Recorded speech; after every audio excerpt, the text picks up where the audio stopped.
let me introduce to you Marylouise Mclaws, who's the member of the WHO Experts Advisory Panel on COVID-19 and an infection control expert with the University of New South Wales. Good morning, Marylouise. Good morning, David. Thank you for having me. Pleasure. 2 weeks until the end of the year, but the questions seem to be mounting, particularly on two issues, booster shots and masks, with Omicron foregrounding both those questions. But there's been some notes put together by the Victorian and New South Wales governments who are lobbying for COVID booster shots to be brought forward. Currently, it's a 5-month window. They're pushing for 3, those two governments. What do you support that push? Look, I've been talking about bringing them forward for quite some time. In July, Israel shared their experience, their July experience with WHO before last week's World Health Organization meeting with world-class virologists around the world looking at waning antibody status. And Israel had already identified in July their waning antibody status. Delta came in. The elderly had had their shots for 6 months, the young only about 4 or 5 months, and at about 4.5 months was the very, sweet spot for the virus to get into young people and cause Delta in the young, because their antibodies had waned enough, but also their social interactions are much higher than the elderly. For the young, they have to be vaccinated before 4 months. So why hasn't it been brought forward, Marylouise? It seems a compelling argument. It is a compelling argument, and I can only assume that it hasn't been brought forward because of availability. I don't understand it, or that the ATAGI advisory group are incredibly conservative. So last week we had compelling evidence, yet again, from the UK showing that AstraZeneca provided absolutely no support at all. So after 25 weeks, people were about, the vaccine efficacy was about 6%. 6% only. And at 4 months, 4 to 5 months, 5 to 6 months, there was really absolutely no protective support there at all. Then with the booster shot, it went up to 71%. And then in England with the Pfizer, at 4 to 5 months, your vaccine efficacy dropped to about 34%. So, I mean, really, even between 10 weeks and 14 weeks, it dropped to less than 50%.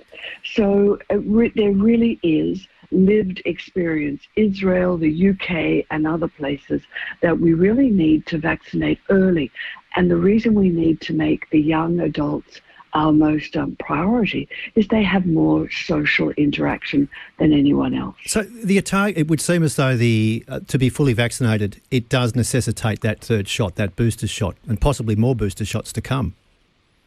Possibly. At WHO, they said we have, of course, no evidence that after this booster shot, this third shot will need a fourth. However, just don't hold your breath. Speaking of breath, how can those who've had the AstraZeneca protection up till now protect themselves until they do get their boosters? Certainly they need to wear a mask when they're in public.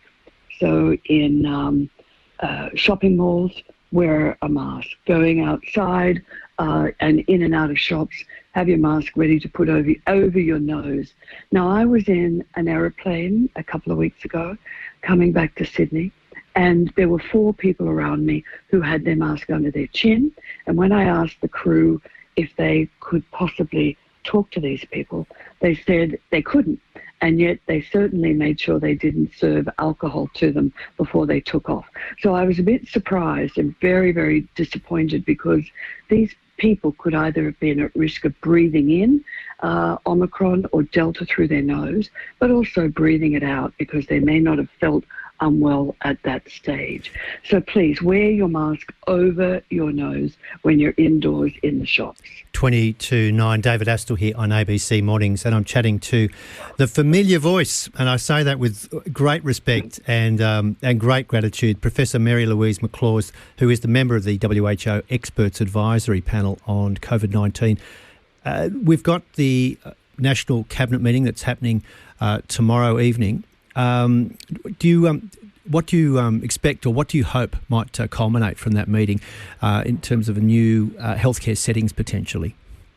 Oh, well, I hope that they start to think about who they're going to place into hospitals, that anyone from residential aged care facilities who gets Delta or Omicron and need to be hospitalised immediately. Hospital in the home for the elderly doesn't work.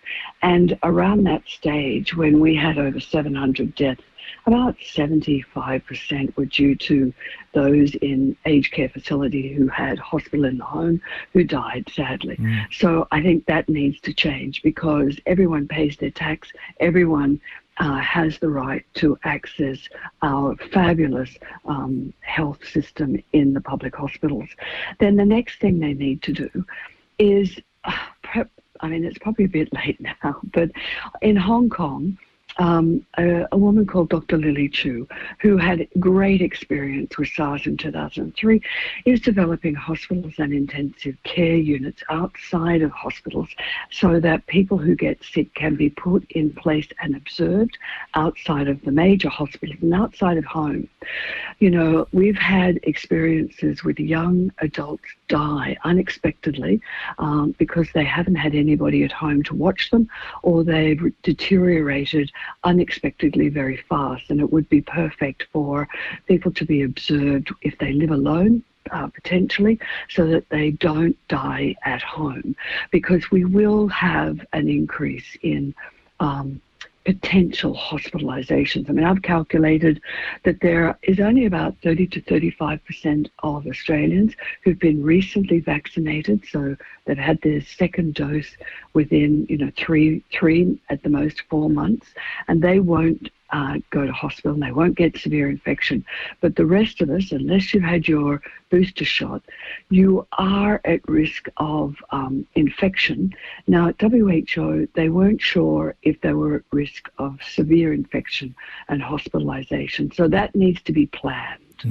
Michael in Mount Dandenong has said, David, could you please ask Marylouise, when you do say, Marylouise, the vaccine efficacy has dropped to 50%, do you actually mean the efficacy against the contracting the disease or passing on the virus? Just a difference. Michael would just like to clarify that difference. So if you've had AstraZeneca, you only have a 6% protection from acquiring symptomatic infection, which basically means you are at enormous risk of acquiring symptomatic infection and passing it on. If you've had AstraZeneca in the last 4, 5 or 6 months, then you have the chance of having that dropped, the efficacy of protecting you against a symptomatic infection by 34%, and between weeks 10 and 14, that's dropped to 48.5% against symptomatic disease and spreading it. And there was a question that came in earlier, just before you joined us, Marylouise, about the Omicron, all the vaccination programs and the booster shots we're having. How worried should we be about Omicron, whether we're fully vaccinated or even just waiting for that booster shot to come? Well, those were the efficacies against Omicron. Oh, I beg your pardon. So, yes. Right. So certainly with Delta, for example, if you've had, if we want to know how well protected we are against Delta, at 4 months and more, our efficacy drops to 48.5%.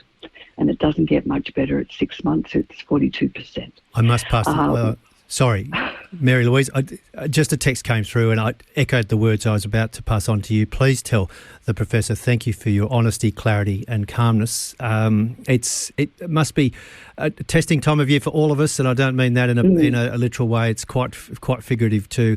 So let us hope that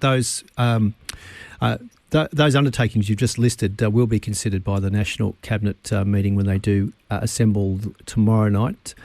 Anything else you'd like to finish on, Marylouise? Oh, look, enjoy Christmas, but keep your mask on when you're outside. And look, use rapid antigen tests if you've got family that haven't had their booster shot, sadly, so that you can determine whether or not you're inadvertently bringing Delta or Omicron into the family circle. But please work out, enjoy outside, have fun. Thank you so much. Really appreciate your time. Marylouise, thank you. Take care. Professor Marylouise Mclaws, Professor of the WHO Experts Advisory Panel, and that National Cabinet meeting is happening tomorrow night. And there's been some notes put forward by both the New South Wales Parliament and the Victorian Parliament to urge the Cabinet to consider that foreshortening of the window. Currently it's 5 months between that second shot and the booster shot, and 3 months seems to be the push, or 4 months. All sorts of talk and all sorts of medical advice coming through. We'll keep our eyes on that through the course of the week.